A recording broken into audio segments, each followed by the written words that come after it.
Today, we're going to be talking about 6 activities that are great for RVers.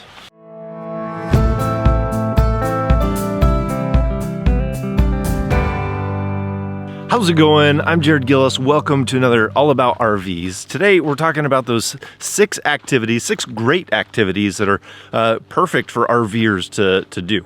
And let's dive right into the list. Number 1, what I'm doing right now is hiking. Here's the good part about hiking is you don't need a ton of equipment. You need some good shoes, maybe a backpack so you can pack in some water, maybe a snack, wear the proper clothing, and just be prepared for going out and having a good time. So the way I like to look for trails is, you can look on Google, you can search for that on the web.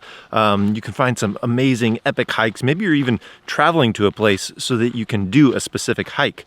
But if you just want to do a simple hike in the area, just grab the app, All Trails, and it'll show you easy, moderate, hard hikes in your area, and just go do them.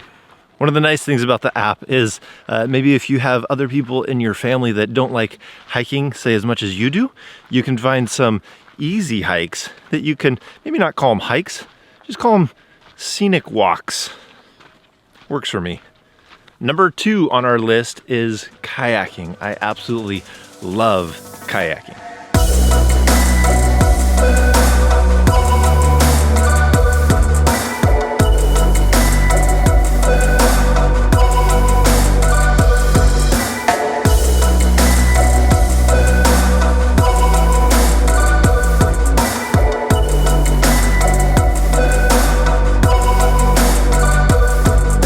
So many times when we've been traveling in the RV that I just wish we had some kayaks with us just to get on the water. That's the one drawback is they can be difficult to transport. Where are you going to put them? How are you going to haul them? You have to move them around. Are you going to put them on your tow vehicle? Are you going to put them at the back of your rig? There's just a lot of things involved that make it a little bit more difficult to have a kayak. But if you can find the system that works for you, totally worth it. Check out that tree.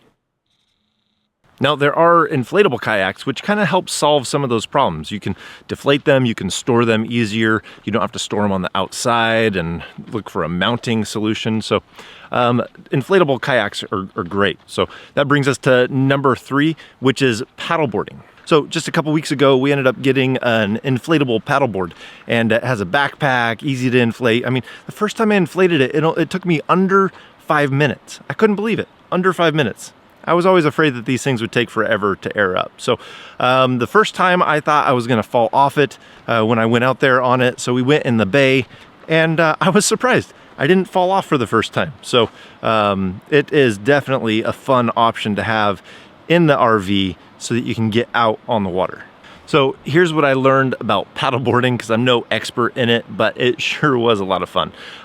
Start off slow. I stayed on my knees for quite a while. No need to stand up and fall right away. So got used to it on my knees. And then when I stood up, I was a little wobbly, but I think it's like riding a bike. The more you do it, the more stable you feel. By the end of it, I wasn't feeling too bad. I wasn't feeling like I was just gonna fall in the water. So it's a very fun system.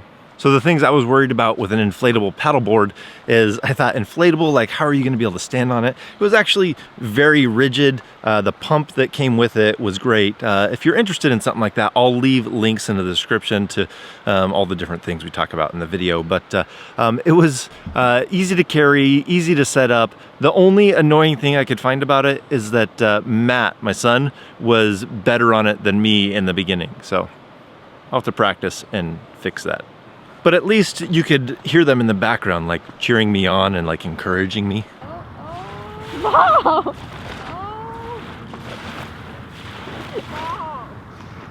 I do have to say that this paddleboard impressed me. I liked the quality of it. I liked the way when you filled up the air didn't come rushing out when you disconnected it. I thought it was very durable from what I can tell. And it seems like it's a really good value comparing the prices to other ones. So just thought I'd mention that. It's the Pathfinder. The link will be in the description. But let's move on to number 4, which is bike riding.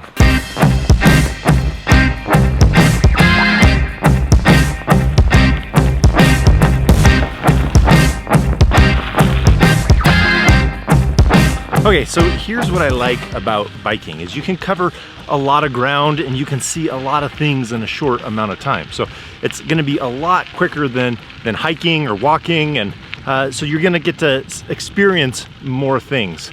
The thing I don't like is trying to film bike ride. Like if I were to try to chew gum right now, I would just fall over. No, seriously though, one of the other things I like about biking is the low impact. So after I was recovering from my broken knee, one of the first things he said I could do for exercise is biking. So it's not gonna cause that wear and tear on your joints as you exercise. So appreciate that. Now, some of the hurdles to bike riding is where you're gonna store them, but there's a lot of solutions out there for RVers too. So you have racks, you're able to lock them up best you can outside. They have folding bikes if you need to tuck them away somewhere a little bit better. So there are solutions to get out there and ride your bike.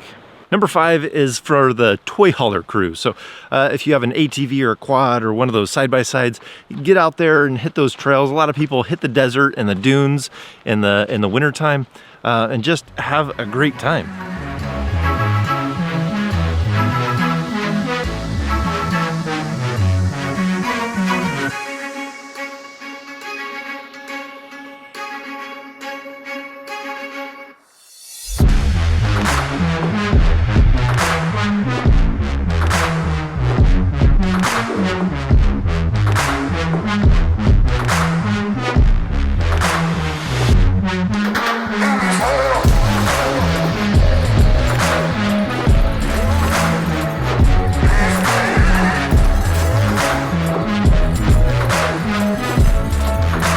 Number 6 kind of entails what enhances it when you get out there, or something that helps you get out there. So my kids love geocaching. So we'll get out there and we'll find the coordinates to a geocache, and we'll log as many as we can. And yes, we've had to kayak to some of the geocaches. We've had to hike in. We've done all those things to get to geocaches, which is a lot of fun.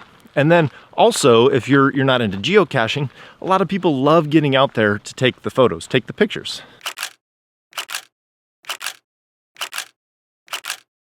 You might be out there hiking just to get that one photo that you're hoping to get on that trip, or find that geocache that you just keep going further. So that's the great thing about those. They just help you get out. So I think that's going to be a wrap for today. So if you like this video, give us a thumbs up. If you haven't already, or if this is your first time here, hit that subscribe button. And if we don't see you on the road, hopefully we'll see you in the next video.